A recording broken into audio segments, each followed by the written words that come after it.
दोस्तों, yes bank limited की बात करें तो स्टॉक के अंदर फ्राइडे को गिरते बाजार में भी हमने पॉजिटिव क्लोजिंग भी देखी है और अच्छी खासी तेजी भी देखी है। तो क्या वाकई में यस बैंक में जो बुरा वक्त खत्म हो चुका है और एक नई शुरुआत दिखाई दे रही है? यस बैंक का जो पीरियड है, अगर आप देखिए 5 साल का, वो बहुत ही ज़्यादा बेहतरीन रहा है। पिछले 5 सालों में यस बैंक ने एक ज़बरदस्त बाउंस बैक दिया है। 2020 के अंदर अगर आप देखें तो यस बैंक डूबने वाली थी, लेकिन आरबीआई की वजह से उसको एक नया जीवन दान मिला और एक मैनेजमेंट ने जो कोशिश की उसका फल ये है कि अब बड़े बड़े जो इन्वेस्टर है वो यस बैंक में निवेश करने को लालायित है। ऐसे में क्या है आगे की रणनीति? यहाँ पे आरबीआई की तरफ से कुछ बड़ा फैसला किया गया है।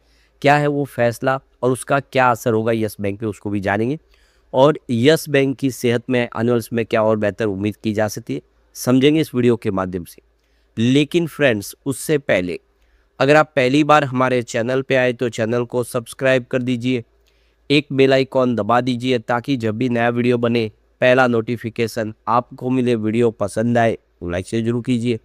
चलो फ्रेंड्स, वीडियो स्टार्ट करते हैं। मैं हूँ आपका दोस्त एस बी दवे और हमारे अपने चैनल ऑनलाइन कमाई में आपका बहुत बहुत स्वागत है।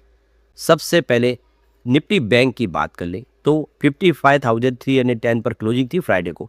यहाँ पे 736 पॉइंट की बड़ी गिरावट देखने होंगे, यानी निफ्टी बैंक ज़बरदस्त गिरा है। 1.31% की गिरावट आपको देखने को मिलेगी। इसका मतलब बैंकिंग शेयरों में ज़बरदस्त गिरावट का माहौल था।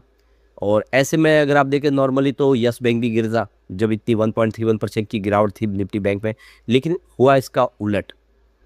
तो जितनी बड़ी गिरावट निफ्टी बैंक में थी उस उतनी ही शानदार तेजी यस बैंक के अंदर देखने को मिली। तो 22.93 पर क्लोजिंग आप देख सकते हो यस बैंक की हमने देखी है, और वो भी 1.82% की शानदार तेजी के साथ। एक तरफ तो 1.5-2% की गिरावट निफ्टी बैंक में, लेकिन यहाँ पे 2% की तेजी ये साबित करती है कि अब यस बैंक में खरीदारी अच्छी खासी हो रही है बड़े फंड हाउस की।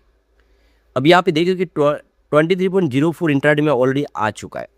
तो स्टॉक काफ़ी बेहतर किया है, 17 से दौड़ना फिर शुरू किया है। लो बना था 17 का, 23 तक पहुंच चुका है, लेकिन 24.30 का हाई बना हुआ पिछला, अभी उससे थोड़ा सा नीचे। और ये तो होगा ही क्योंकि सेंसेक्स भी जब 24 के आसपास स्टॉक पहुंचा उस समय 86,000 के आसपास पहुंच गया था। अब वो सेंसेक्स जो है वो अभी बहुत नीचे, उससे 77,000 के आसपास है।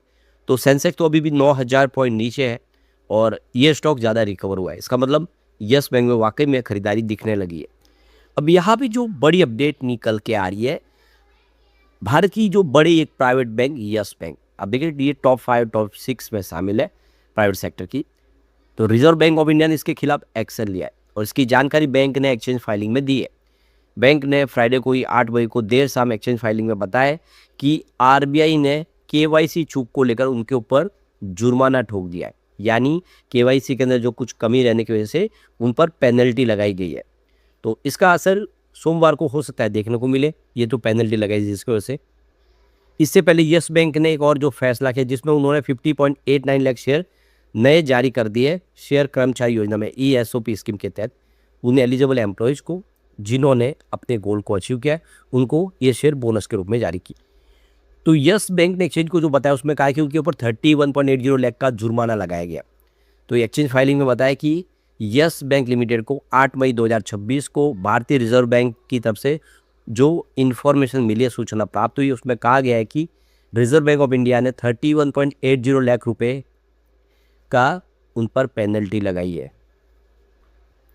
तो एक्सचेंज फाइलिंग में उन्होंने बताया कि बैंक ग्राहकों के साथ खाता आधारित जो संबंध स्थापित करने के उद्देश्य से सेंट्रल केवाईसी रिकॉर्ड्स रजिस्ट्री द्वारा आवंटित केवाईसी आइडेंटिफायर का उपयोग करने की प्रणाली को लागू करने में विफल रहा है।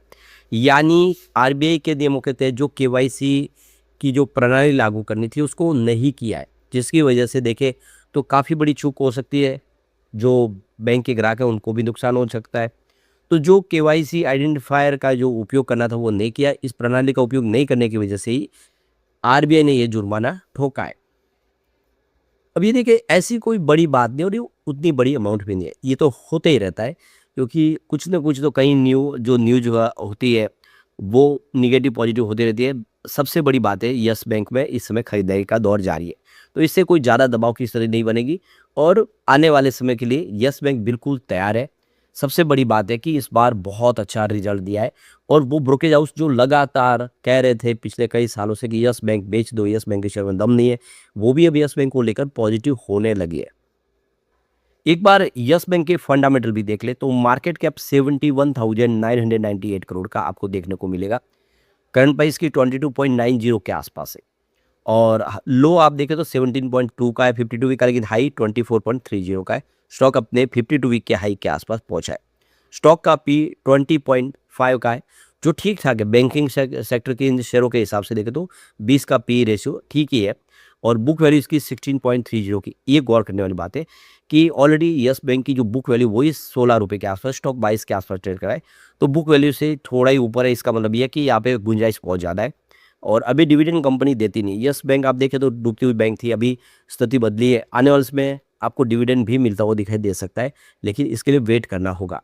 अभी यस बैंक के लिए अभी भी बहुत सारी प्रॉब्लम है। अभी आप देखिए इसका ROA 1% तक पहुंचा है, यानी सेहत सुधरने लगी है। प्रोविजन कब किया है? प्रोविजन कम करने का मतलब ये है कि बैंक की जो डाउनवर्ड स्थिति उसमें कमी आई है, इसी वजह से प्रोविजन कम किया जा रहा है। तो आने वाला जो समय बेड लोन लगातार कम हो रहा है, ये भी एक अच्छी बात है। इसका ROC देखें तो 5.98% के आसपास है, जबकि इसका ROE 7.10% है और इसकी फेस वैल्यू 2 रुपीज़ है। तो फंडामेंटल अच्छे है इस समय यस बैंक के। अब यस बैंक के पिछले 4-5 सालों की स्थिति को देखें तो आपको समझ में आएगा कि यस बैंक ने वाकई में कमाल किया है। तो मार्च 2023 में देखें तो 22,702 करोड़ का रिवेन्यू था। मार्च 24 में ये बढ़ के सीधा 27,606 करोड़ तक पहुंचा, यानी इसमें 5,000 करोड़ की वृद्धि हुई साल के हिसाब से। अब 25 में ये सीधा 30,999 करोड़ तक पहुंच गया। इसके बाद आप देख सकते हो कि मार्च 25 में ये इस बार इस 24 में मार्च 26 में 30,208 करोड़ तक पहुंचा है। तो साल दर साल के हिसाब से देखेंगे तो स्थिति अच्छी है, लेकिन 25 के मुकाबले 26 में आपको हल्की सी यहाँ पे रेवेन्यू के अंदर कमी होती हुई जरूर दिखाई देगी। अब बात करेंगे इसके फाइनेंसिंग प्रॉफिट की, जो अभी फिलहाल निगेटिव है। तो 2,468 करोड़ निगेटिव था मार्च 23 में, जो 26 में 2,441 करोड़ निगेटिव है। तो अभी इस आंकड़े में अभी भी निगेटिव बने हुए कि थोड़ी सी इसके लिए प्रॉब्लम वाली बात है। अब बात करेंगे इसके नेट प्रॉफिट की, तो 736 करोड़ का नेट प्रॉफिट हुआ था 23 में। 24 में 1,285 करोड़ तक पहुंच गया।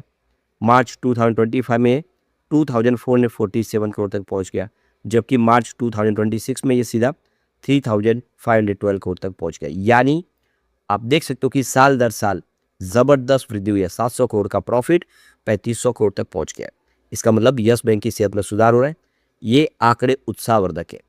अब यस बैंक की एक बार रेटिंग भी देख लेते हैं तो मास्टर रेटिंग यहाँ पे अच्छी है, क्योंकि 5 स्टार में से आपको 3 स्टार की रेटिंग आती हुई दिखाई देगी, जो बेहतर है।